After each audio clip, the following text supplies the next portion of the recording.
I guess the wine tastes better when it's stolen, I whispered, staring at the photo. There they were, my mom in a red silk dress holding up a glass of champagne. My brother beside her, shirt unbuttoned halfway, grinning like he'd just won the lottery. The blue domes of Santorini behind them, the caption mocking, "Living our best lives while someone's crying over a piece of paper." That piece of paper was my master's degree. My name is Danielle. And from wherever you're watching this, stay with me. Have you ever planned something your entire life, only to realize your own family planned against you? My graduation was supposed to be that one moment, the one where the struggle finally meant something. I'd spent 5 years in night classes, surviving off microwaved noodles, taking tutoring gigs to save every possible penny. I declined every vacation, every splurge, every temptation. My bank account had exactly $31,700 in it, scraped together dollar by dollar, meant for one thing: the graduation event I dreamed of since I was 13. A rented ballroom, a few dozen chairs, a jazz band, and the smile on my mom's face. That was the most important thing in all of it. I wanted her to feel proud. But the day before my graduation, the hotel manager called. "Miss Carter, I'm sorry, but the payment bounced. We had to cancel your reservation." My heart dropped. I double-checked the bank app. My account showed $71.24. My savings? Empty. At first I thought it was fraud. Maybe identity theft. Maybe a glitch. But then the text came. From Mom. "We're sipping wine in Santorini. No one cares about your degree," face with tears of joy. And right after, from my brother Nate. "Thanks for the $30,000, loser. Bottle with popping cork, bottle with popping cork, bottle popping cork." I didn't cry. I didn't scream. I just stood in the middle of the empty hotel ballroom that should have held the happiest day of my life and let the silence carve into me. They stole from me. Not strangers. Not scammers. My family. That night I sat on my bedroom floor staring at the financial records. I had access to everything. You see, I was the one who managed the Carter family trust. My father left me in charge because I was the responsible one. I had login credentials, authority, and an audit trail. Turns out my mother had wired $18,000 from my account to her own 6 weeks ago. Nate? He'd authorized $12,800 in tuition payments as a loan from my account, never returned. The worst part? They knew I'd notice. They just didn't care. That's when I decided something. If they wanted to treat me like I was nobody, then they better pray they never meet who I become when I stop being their puppet. I stared at the glowing screen one last time, then whispered, "Let's see you smile when the bank calls tomorrow." Because if wine tasted sweet in Santorini, they were about to get drunk on regret. The next morning the sun rose like it always did. But I wasn't the same woman who'd sat in that empty ballroom.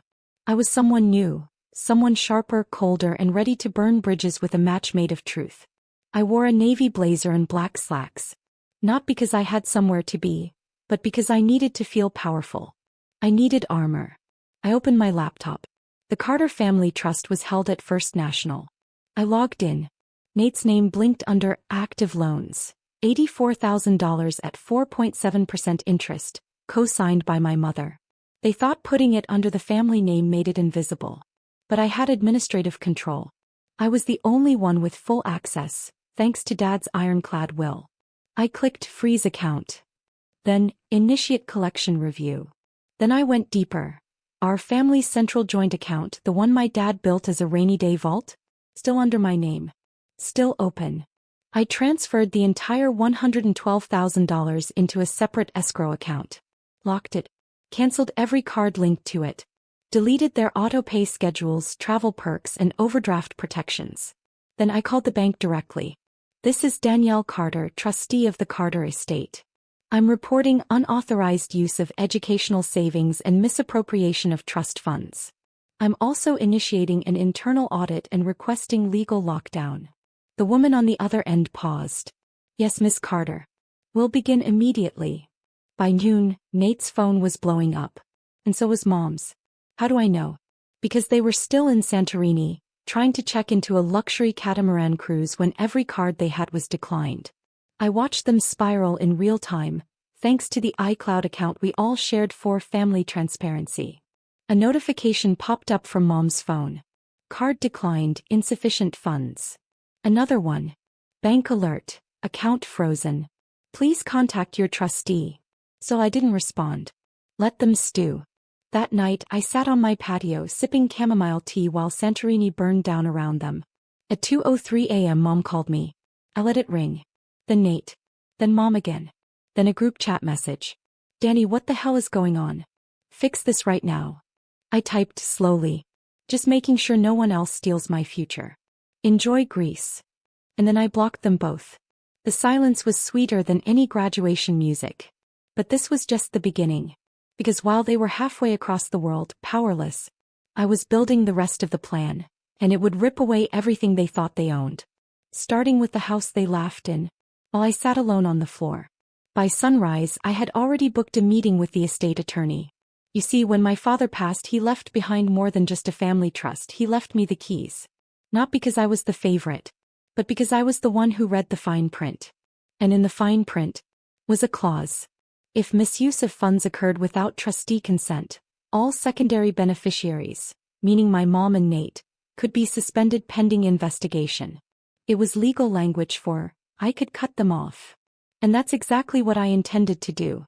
But first I needed receipts. So I called in a forensic accountant. Paid out of pocket. Worth every cent.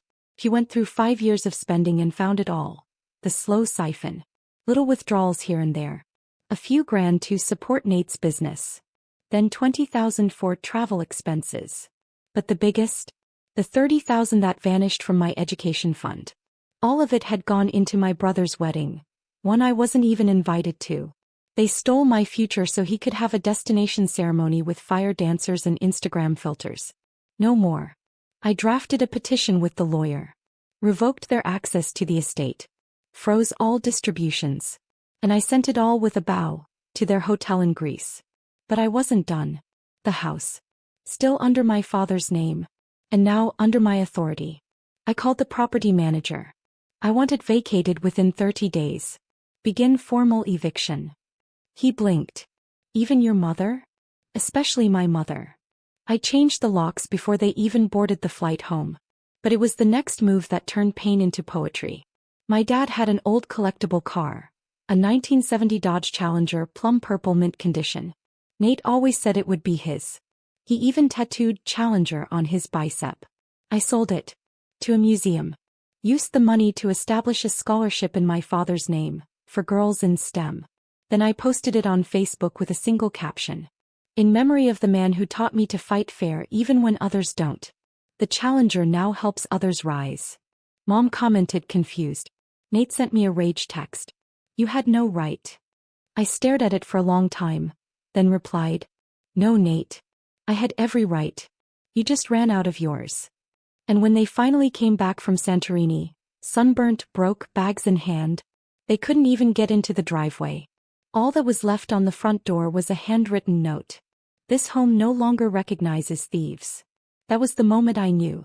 The girl they left alone in the ballroom was gone. What stood in her place was a storm wrapped in silk. They banged on the door for hours. Neighbors peeked through curtains as my mom screamed my name like it was still hers to use. Nate kicked at the porch rail like a tantrum-throwing child. But that house. It didn't flinch. Neither did I. I watched from the security camera app, sipping tea in my new apartment 3 miles away. My name is Emma, by the way. And from wherever you're watching this, stay with me. Have you ever realized you were just a utility to the people who should have protected you? A walking ATM. A fallback plan. A pawn in a family game where the rules never applied to them? That day, standing in front of the empty house, they weren't angry because they lost shelter. They were angry because they lost control. And I'd taken it back with interest. That night I sent one last email. It was cold. Legal. Final. Per Clause 3B of the Trust Agreement, all unauthorized usage of Emma Carter's designated educational funds constitutes breach. Due to this breach, secondary beneficiaries are hereby suspended indefinitely. A full audit is underway. You may contact legal representation for further information. The reply was silence. And then 2 days later the phone calls began. Blocked numbers. New numbers. Unknown numbers. I ignored them all. But one voicemail got through. From Nate. You always think you're so righteous, Em. You're destroying our family. You think this makes you strong? Strong? No. I didn't feel strong. I felt shattered. Heavy. Exhausted. But I was done letting guilt chain me to people who wouldn't lift a finger if I drowned in front of them. A week passed. Then a message pinged from Mom. I don't have access to my cards. I can't pay the hotel. We're stuck. So I replied with one line. Try selling your conscience. Mine was worth 30,000. No response. And then, poetic justice knocked on their door. The bank called me. Turns out Nate had taken out a private loan under the trust's credibility, $84,000, to buy a pre-furnished home for him and his future wife. Except he never disclosed it to the board. And when the trust froze, so did the collateral. They were coming for the money. And legally, they had every right. He'd used my father's estate as backing. Without approval. The trust attorney's voice was calm but firm. Emma, do you want to proceed with full legal action? I looked out at the city skyline. The same one I was supposed to be celebrating beneath weeks ago, cap in hand, family behind me. They replaced that moment with champagne selfies and a cruel message. I whispered into the phone. Yes. Proceed. Because sometimes, closure isn't a conversation. Sometimes it's paperwork. Signed, sealed, and merciless. The court summons hit their mailbox the same day their flights were supposed to bring them home from Santorini. Instead of warm hugs and family dinners, they returned to frozen assets, maxed out cards, and a lawsuit stamped in my name. Nate called first. You're taking this too far, Emma. You're blowing up our family over some stupid money. I didn't raise my voice. I didn't explain myself. Because you don't explain dignity to people who profit from your silence. My name is Emma. And from wherever you're watching this, stay with me. Have you ever looked at people who raised you, and realized they never saw you as anything more than an extension of their own comfort? That was the moment for me. See, what Nate didn't know is that I didn't stop at freezing the loan. I had spent the last 2 weeks contacting my dad's former legal advisor. Digging deep into the trust my father left behind. And what I found blew everything wide open. Turns out my father never wanted the trust to support Nate's ventures. He'd left stipulations in writing. Any family member who used the funds for non-educational purposes would forfeit their inheritance portion. My mother signed a waiver post his death, giving Nate full access. Without my knowledge. Without consent. And the trust had one final clause. If abuse was found, the harmed beneficiary had legal right to reclaim control. That meant me. I filed a motion. The attorney moved swiftly. And I was granted full temporary control over what remained of the estate, pending review. But Nate? He was already spiraling. His job had let him go, budget cuts, the new house, defaulting. And that wedding he emptied my savings for? Postponed indefinitely. Apparently, his fiancé's parents pulled their support after seeing how he treated me.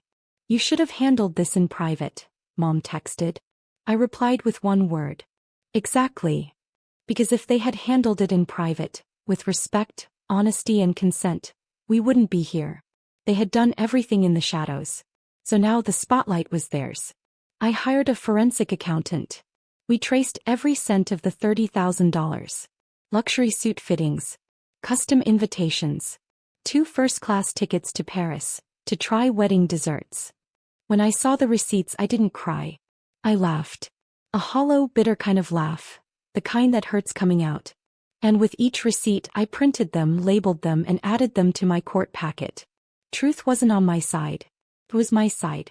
And now it had paper to prove it. But I wasn't done. Because I had one more move to make, and it would sting more than court dates and frozen accounts. It would remind them that love isn't given unconditionally when respect has already been burned to ash. They wanted a show. They were about to be the stars of their own downfall. The day of the emergency court hearing, Nate showed up in a wrinkled dress shirt and a face full of panic. Mom sat beside him, pale, clenching her bag like it held her dignity. I walked in alone. No lawyer. Just confidence wrapped in grief. I had nothing to prove, just truth to present. My name is Emma. And from wherever you're watching this, stay with me. Do you know what it feels like to be the only one in the room who didn't lie? It's strangely peaceful. The judge reviewed the documents silently, flipping through the stack I'd submitted. Itemized misuse. Timeline of financial withdrawals. Screenshots of texts. One from Nate still burned in my mind. It's just money. You'll get over it. The judge set the folder down. Ms. Carter, he said, his voice level, I've seen a lot of betrayal in my time. But this was calculated theft. Mom tried to interject. It was for the family. For unity. The judge raised a hand. I read your signature on the waiver. You allowed your daughter's educational fund to be emptied for a luxury event, then laughed at her pain. That's not unity. That's exploitation. Nate looked like a balloon slowly losing air. The judgment was swift. Full control of the remaining trust was granted to me. Nate was ordered to repay $30,000 with interest within 90 days or face garnishment. Their bank accounts frozen until proper audits were completed. Their reputations tarnished in the eyes of anyone who cared to Google the court records. I walked out with no tears, no speeches. But I wasn't finished. Because vengeance isn't just about reclaiming money, it's about returning silence to those who once shouted at you that your voice didn't matter. So I booked the ballroom. It's that ballroom. The one I'd reserved for my graduation. I hosted an event, not for a celebration but for a scholarship fund. I called it the Emma Carter Restoration Grant. Funded entirely with what was left of the family trust. My portion. Every chair was filled with young women whose dreams had been deferred, silenced, mocked. And on that stage I told my story. Not as a victim, but as proof that when a woman learns to stop asking for permission to exist, she becomes unstoppable. I didn't mention Nate or my mother by name. I didn't need to. They were already ghosts in the room. And when the local news ran the story, the headline read, Betrayed graduate turns pain into purpose. Funds 12 scholarships after family emptied her savings. But behind that soft headline was fire. And the next move would burn everything they still clung to. Because I had kept one piece of evidence buried. And now it was time to let it breathe. It was a PDF titled Plan B. Created months before the wedding. Dated, signed, and written by Nate himself. It outlined what to do if Emma found out early and made a fuss. He had a backup plan to transfer the remaining funds to a secondary business account in his name. Funds technically still under my name. He was going to siphon my future even if I screamed. I hadn't needed to use it in court yet. But now it was my final card. My name is Emma. And from wherever you're watching this, stay with me. Have you ever been underestimated so deeply that when you finally stood up, it felt like you were towering over a mountain? I sent the file quietly to the IRS. And to the State Fraud Department. Then I forwarded it to the company Nate had just pitched to for funding. A promising VC firm based in Chicago. Subject line: Before you invest in Nate Carter, you might want to read this. No words. Just the attachment. What happened over the next week unraveled like a thriller I didn't have to direct. The IRS froze the last of Nate's accounts and hit him with an audit notice. The fraud office launched an investigation into misappropriated family trust funds, since some were taken under the guise of educational planning. But the worst? The VC firm pulled out of his startup and blacklisted him. His co-founder quit within 48 hours. I saw the LinkedIn post. Effective immediately, I've parted ways with Nate Carter and company name. I had no knowledge of any legal complications and do not condone unethical behavior. The startup, the dream they stole everything for, crumbled in real time. Meanwhile, I took a call from Harvard's admissions office. Turns out they had one seat left for their graduate program. I had declined it months ago, back when I was still pretending my family might clap for me someday. But now I knew I didn't need their applause. I just needed the silence that came when you finally stopped begging them to understand your worth. I booked a one-way flight to Boston. No send-off. No family dinner. Just peace. But on the way to the airport I stopped by Mom's house. She answered the door with hollow eyes. Nate sat on the couch, clutching letters he didn't understand. I placed a sealed envelope on their table. Inside, a check. $1. The memo line. What you thought I was worth. And as I turned to leave I whispered. You didn't just steal from me. You stole the chance to know the woman I became without you. Then I walked away. Not with vengeance in my veins but something far colder. Freedom. A year later I stood on a podium at Harvard, the air crisp and clean, my robe fluttering gently in the wind. I wasn't valedictorian, but I was whole. No one clapped for me from the front row. But in the back, my mentor Dr. Jameson was beaming. My roommate Talia held up a glittered sign that read, "She did it without them. My name is Emma. And from wherever you're watching this, stay with me." Have you ever stopped chasing closure and realized you were always the ending they feared? After graduation, I started consulting for banks, the very institutions Nate once tried to charm. One day, his name popped up in a flagged application. I didn't reject it. I didn't need to. The system did. Turns out, when you commit wire fraud and breach family trust terms, you're radioactive. Mom tried calling. She left voicemails, soft, trembling ones at first. Then came the desperate ones.